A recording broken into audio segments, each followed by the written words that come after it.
Discrimination की शिकायतें 118% तक बढ़ी हैं। इसलिए 2012 के नियमों को अपडेट करके सख्त प्रावधान करने पड़े हैं। इन नियमों ने एक ऐसा बवाल खड़ा कर दिया है कि सोशल मीडिया से लेकर सड़कों तक, कोर्ट तक हंगामा मच गया है। एक पूरा वर्ग यानी जनरल कैटेगरी पहले से ही दोषी मान लिया जाए। क्या देश में सामान्य वर्ग से होना ही अब गुनाह मान लिया जाए? जब उन्होंने कैंपसों तक सोच लिया तो मुझे ये नहीं समझ आ रहा है कि क्लास 1 से 12 तक क्यों छोड़ दिया। स्कूलों में भी लेकर चले जाइए, जहां पूर्ण रूप से आप पाबंदी लगा दीजिए बोलने, बात करने और अपने विचार रखने। दर्शकों, आज हम एक ऐसे मुद्दे पर गहराई से बात करने जा रहे हैं जो पूरे देश के हायर एजुकेशन सिस्टम में भूचाल ला रहा है। यूनिवर्सिटी ग्रांट कमीशन यानी यूजीसी ने जनवरी 2026 में promotion of equity in higher education institutions regulations 2026 नाम के नए नियम लागू किए हैं। ये नियम 13 जनवरी 2026 को ऑफिशियल गजट में नोटिफाई हुए और तुरंत प्रभाव से सभी कॉलेज, यूनिवर्सिटी, डीम्ड इंस्टीट्यूशंस पर लागू हो गए। इनका घोषित मकसद है कैंपस पर यानी जातिगत, लिंग, धर्म, दिव्यांगता आदि आधार पर होने वाले भेदभाव को पूरी तरह से खत्म करना, खासकर एससी, एसटी, ओबीसी और अन्य वर्गों के खिलाफ हो रहे भेदभाव के लिए। यूजीसी का दावा है कि 2019 से 2023 तक कैंपस पर डिस्क्रिमिनेशन की शिकायतें 118% तक बढ़ी हैं। इसलिए 2012 के नियमों को अपडेट करके सख्त प्रावधान करने पड़े हैं। लेकिन दोस्तों, इन नियमों ने एक ऐसा बवाल खड़ा कर दिया है कि सोशल मीडिया से लेकर सड़कों तक, कोर्ट तक हंगामा मच गया है। जनरल कैटेगरी के छात्र, उनके अभिभावक कई तरह की आशंकाओं से घिरे हुए हैं। कई छात्र संगठन और कानूनी विशेषज्ञ सवाल उठा रहे हैं, क्या ये नियम सच्ची समानता लाएंगे या रिवर्स डिस्क्रिमिनेशन को संस्थागत रूप दे देंगे? क्या जनरल कैटेगरी को जानबूझकर इससे बाहर रखा गया है? एक पूरा वर्ग डर के साये में ढकेल दिया जा रहा है। क्या देश में सामान्य वर्ग से होना ही अब गुनाह मान लिया जाएगा? हम यूजीसी के नए नियमों का विरोध नहीं कर रहे, हम बस चाहते हैं कि इसे बगैर किसी राजनीतिक चश्मे के देखा जाए। हम सिर्फ समानता की बात कर रहे हैं। सभी को बराबर अधिकार चाहिए, कोई एक तरफा नियम नहीं, सबके लिए निष्पक्ष न्याय होना चाहिए। क्योंकि जातिगत भेदभाव एक भयंकर सच है, इसमें भी कोई दो राय नहीं। लेकिन यह भी उतना ही बड़ा सच है कि देश अब इस तरह की संकीर्ण सोच से काफी आगे बढ़ गया है। आज का युवा जाति से ऊपर उठकर सोचता है, दोस्ती करता है, साथ पढ़ता है। जो मामले सामने आते हैं वो गंभीर हैं और उन पर सख्त से सख्त कार्रवाई होनी चाहिए। लेकिन नियम इतने असंतुलित क्यों हैं कि एक पूरा वर्ग यानी जनरल कैटेगरी पहले से ही दोषी मान लिया जाए? दर्शकों, पहले नियमों को डिटेल में समझते हैं। हर संस्थान में एक इक्वल अपॉर्चुनिटी सेंटर बनाना अनिवार्य है नए नियम के तहत। इसके अंदर इक्विटी कमेटी होगी जिसमें महिलाएं, एससी, एसटी, ओबीसी और दिव्यांगों के प्रतिनिधि जरूर होंगे। जनरल कैटेगरी का कोई अनिवार्य प्रतिनिधित्व इसमें नहीं होगा। शिकायत दर्ज करने के लिए 24 घंटे helpline, online portal, equity squad जो पूरे कैंपस पर निगरानी रखेंगे। डिस्क्रिमिनेशन की परिभाषा बेहद व्यापक है। जाति के आधार पर अपमान, बहिष्कार, रैगिंग में जाति का जिक्र, हॉस्टल में अलग व्यवहार, क्लासरूम में इग्नोर करना, यहाँ तक कि अकादमिक डिस्कशन या डिबेट में अगर किसी को कुछ अपमानजनक लगा तो भी केस बन सकता है। सजा भी सख्त है। दोषी छात्र को सस्पेंशन, डिग्री रोकना, एग्जाम से बाहर करना, यहाँ तक कि संस्थान की यूजीसी फंडिंग भी बंद कर दी जाएगी अगर लगा कि वो संस्थान ठीक कार्रवाई नहीं कर रहा है, या रिकॉग्निशन तक रद्द हो सकता है। यूजीसी के ड्राफ्ट में झूठी शिकायतों पर पेनल्टी का प्रावधान था, लेकिन फाइनल नियमों में उसे हटा दिया गया है। और यहीं से आता है सबसे बड़ा सवाल, क्या ये नियम भारतीय संविधान के आर्टिकल 14 की भावना की अवहेलना करते हैं या नहीं? आर्टिकल 14 जो साफ कहता है, the state shall not deny to any person equality before the law और the equal protection of the law within the territory of India. मतलब कानून के सामने सब बराबर है और कानून सबको बराबर सुरक्षा देगा, सुप्रीम कोर्ट ने Indira Sawhney case, EP Royappa case और कई जजमेंट्स में कहा है कि समानता का मतलब रीजनेबल क्लासिफिकेशन ठीक है, लेकिन वो मनमाना या आर्बिट्री नहीं होना चाहिए। अब देखिए, इक्विटी कमेटी में जनरल कैटेगरी का कोई जगह ही नहीं है। जांच करने वाले केवल एक पक्ष के लोग होंगे। शिकायत आने पर तुरंत एक्शन, लेकिन अगर शिकायत झूठी निकले तो इसके लिए शिकायतकर्ता पर कोई सजा ही नहीं है, किसी तरह का कोई प्रावधान नहीं है। यानी कि एक शिकायत पर बगैर वकील, बगैर दलील छात्र को जो कोई जनरल कैटेगरी का होगा वो अपराधी मान लिया जाएगा। क्या यह आर्टिकल 14 का उल्लंघन नहीं है? कई पीआईएल सुप्रीम कोर्ट में फाइल हो चुकी हैं जो यही दावा कर रही हैं कि यह नियम असंवैधानिक है। अब रोहित वेमुला केस की बात, जिसे इन नियमों का एक बड़ा आधार बताया जा रहा है। 2016 में हैदराबाद की सेंट्रल यूनिवर्सिटी में रोहित वेमुला ने सुसाइड कर लिया। उन्होंने संस्थागत भेदभाव का आरोप लगाया। ये केस पूरे देश में आंदोलन का कारण बना। लेकिन दोस्तों, खुद इस एक केस में कई सारे लूप होल्स थे, कंट्रोवर्सी थे। रोहित की जाति पर भी लोगों ने सवाल पूछे थे। जांच में पता चला कि वो एससी नहीं थे, बल्कि ओबीसी वडेरा कम्युनिटी से आते थे। उनकी मां ने एससी सर्टिफिकेट लिया था। तेलंगाना की पुलिस ने भी क्लोजर रिपोर्ट में कहा कि सुसाइड जातिगत भेदभाव से नहीं, बल्कि स्टूडेंट पॉलिटिक्स की वजह से हुआ। एबीवीपी और ईसा के बीच झगड़े को कारण बताया गया और जाति एक्सपोजर के डर से ऐसा हुआ। अलग अलग दावे थे, बहुत तरह के दावे थे। कुछ ने यूनिवर्सिटी प्रशासन को और पॉलिटिकल दबाव को जिम्मेदार बताया। मामला कोर्ट में गया, लेकिन कई सवाल आज भी अनसुलझे हैं। अब ये केस निश्चित रूप से भेदभाव की गंभीरता को दिखाता जरूर है, लेकिन क्या ऐसे कंट्रोवर्शियल केस, विवादित केस को आधार बनाकर पूरे देश के लिए एक तरफा नियम बनाना उचित है? जातिगत भेदभाव आज भी एक भयंकर सच है। गांव में, शहरों में, कैंपस में दलित, आदिवासी, ओबीसी छात्रों को अपमान सहना पड़ता है। रैगिंग में ताने, हॉस्टल में अलगाव झेलना पड़ता है। पायल तड़वी जैसे केस भी हैं। ऐसे मामले नहीं होने चाहिए, रुकने चाहिए। लेकिन यह भी बात उतना ही सच है कि देश अब काफी आगे बढ़ चुका है। दलित और ओबीसी समाज आर्थिक, राजनीतिक, सामाजिक रूप से बहुत मजबूत हुआ है। बड़े पदों पर लोग हैं।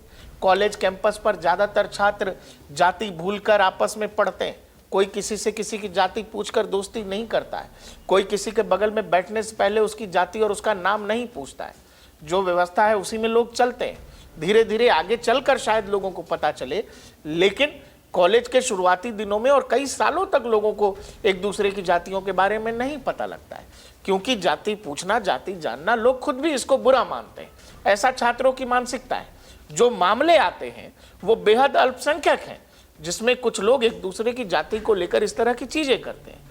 अब वो मामले भी गंभीर हैं।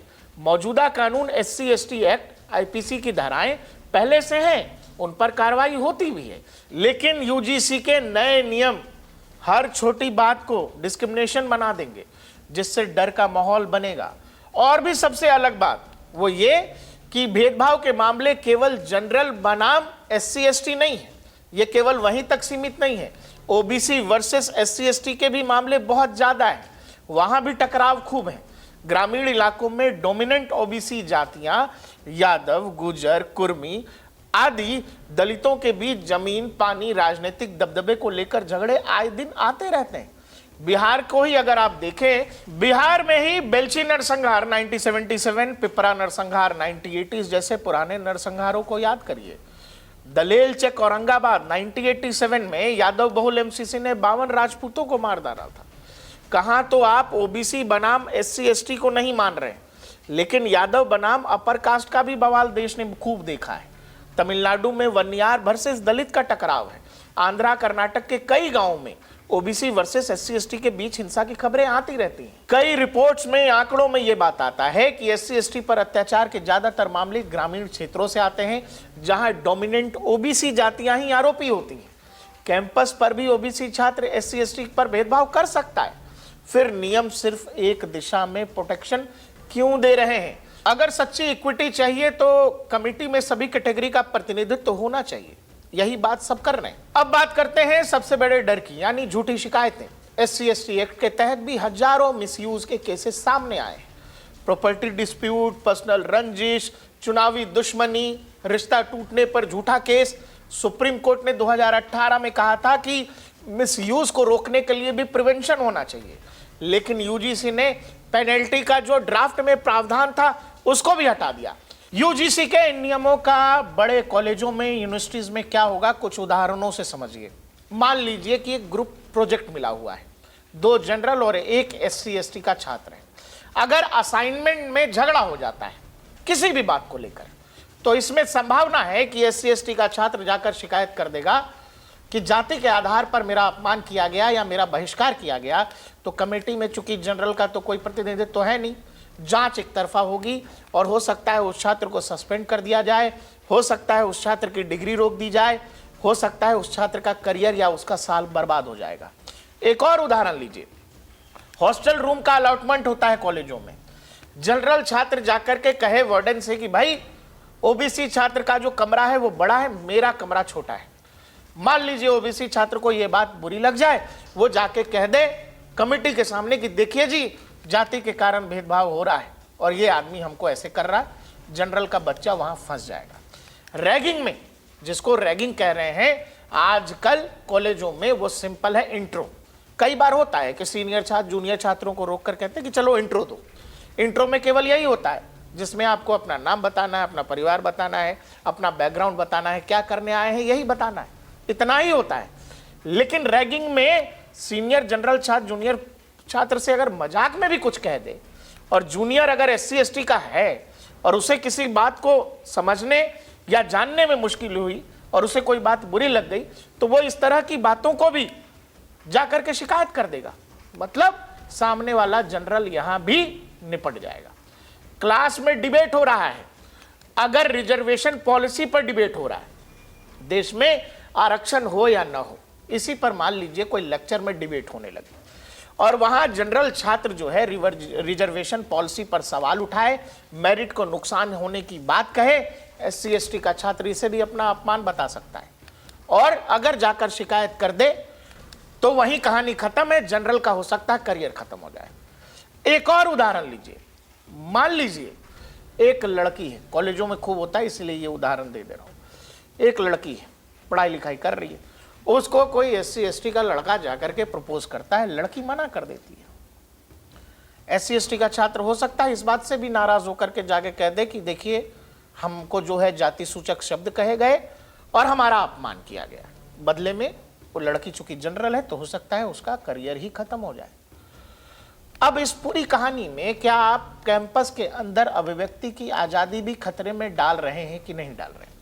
झूठी शिकायत से जनरल छात्र का करियर, मेंटल हेल्थ, परिवार सब प्रभावित हो रहा है और शिकायतकर्ता पर कोई एक्शन नहीं है कि कोई अगर झूठ बोल रहा है, झूठ बोलकर नए नियमों का जो आपने बनाया है केवल आपसी दुश्मनी में, रंजिश में, बेमतलब जाकर वो अगर ऐसा कर रहा है तो इसके लिए कोई प्रावधान ही नहीं।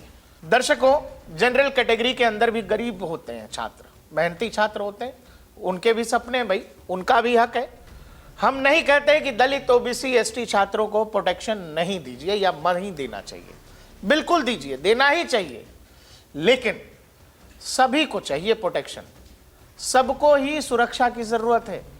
नियमों में संशोधन हो, इक्विटी कमेटी में सभी कैटेगरी का प्रतिनिधित्व हो, बस लोग इतनी ही मांग कर रहे हैं। झूठी शिकायत पर सजा का प्रावधान होना चाहिए और साथ ही आप इतना कर दो कि जो शिकायत करता है उसको साथ में एक हलफनामा, एफिडेविट देना पड़ेगा कि अगर वो अपनी शिकायत में झूठा पाया गया या पाई जाती है तो फिर उस पर वही कार्रवाई होना चाहिए जो आपने दोषी छात्र के लिए रखा हुआ है, जैसे सस्पेंशन, कॉलेज से निकाला जाना या जो कुछ भी, वो सब कुछ वो झूठी शिकायत करने वाले पर भी लगना चाहिए, क्योंकि वो कानून का या नियमों का बेजा इस्तेमाल हो रहा है। जांच पूरा होना चाहिए, निष्पक्ष होना चाहिए, डिस्क्रिमिनेशन की डेफिनेशन बेहद संकीर्ण होना चाहिए ताकि अकादमिक फ्रीडम बचे।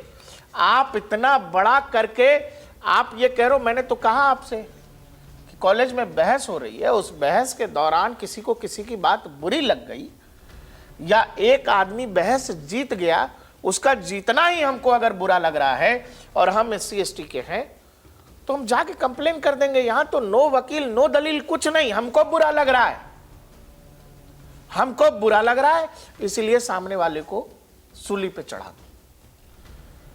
आर्टिकल 14 की भावना का पूरा सम्मान होना चाहिए दोस्त। ये मुद्दा सिर्फ जनरल कैटेगरी का नहीं है, पूरे देश का है।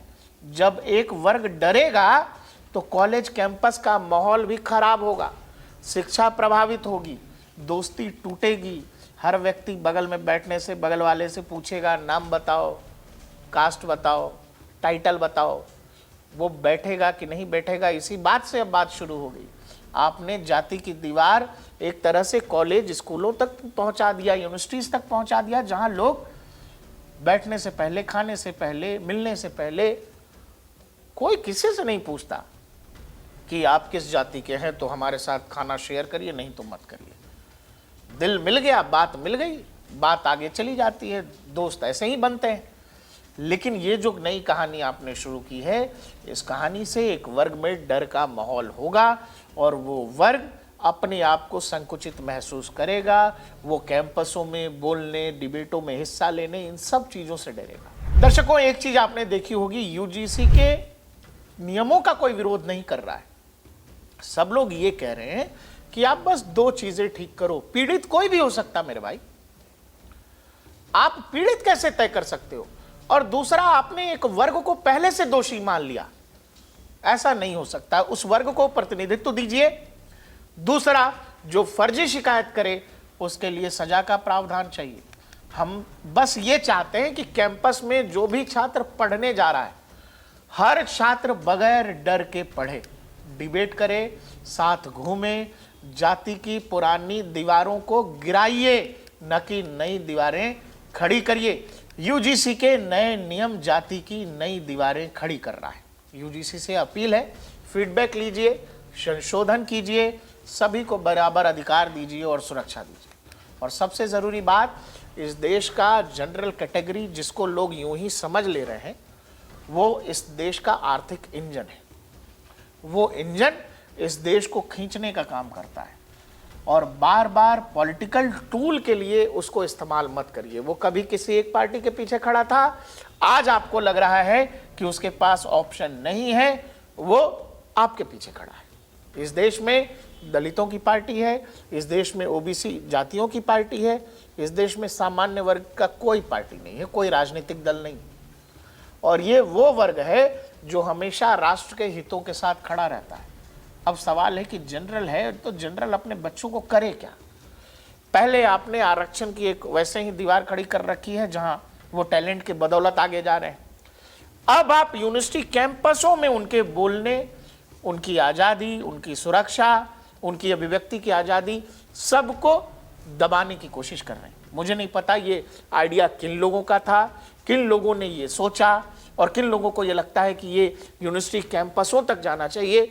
जब उन्होंने कैंपसों तक सोच लिया तो मुझे ये नहीं समझ आ रहा है कि क्लास 1 से 12 तक क्यों छोड़ दिया, स्कूलों में भी लेकर चले जाइए, जहां पूर्ण रूप से आप पाबंदी लगा दीजिए बोलने, बात करने और अपने विचार रखने। यूनिवर्सिटी कॉलेज जो है शिक्षा का मंदिर है, वहाँ विचारों की स्वतंत्रता होनी चाहिए, अभिव्यक्ति की आज़ादी होनी चाहिए, बहस की आज़ादी होनी चाहिए और वहीं से देश के भविष्य का निर्माण होता है।